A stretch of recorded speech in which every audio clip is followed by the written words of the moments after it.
સાથે સાથે કારણ કે એવી પણ એક ચર્ચા આવે છે કે સમાધાન થઈ જાય, કારણ કે આ પહેલા પણ આવા ઘણા બધા કેસ થયા છે જેમાં સમાધાન થઈ જાય છે.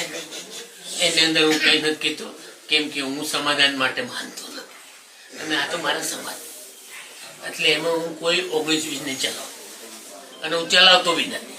સમાજની વાત હોય ને હું પેલો પ્રથમ પરસોત્તમ સોલંકી. ભાઈ આખા કેસમાં હવે તમે લોકો કઈ રીતે, કારણ કે પોલીસે પણ ક્યાંક ને ક્યાંક કાચું કાપ્યું હોય એવું લાગ્યું શરૂઆતમાં, પીઆઈ ની ટ્રાન્સફર થઈ ગઈ, જે રીતે આખું ઇન્વેસ્ટિગેશન થયું એને લઈને આપ શું કહેશો? એની માટે મારે કઈ નથી કેવું, કેમ કે મારે જે પગલાં લેવાના હતા મેં લઈ લીધા અને સમાજને મેં કહી દેલું કે એની અંદર કાંઈ 19-20 નહીં ચલાવું. સમાજ સમાજ સમાજ થકી અમે ઉજળા, અને જો સમાજનું અમે ન કામ કરીએ ને તો અમને કાંઈ કોઈ નહીં ગણે. એટલે અમે લોકો સમાજ માટે છીએ અને સમાજ માટે જે કરવું પડે ને અમે કરશું. 45% વોટ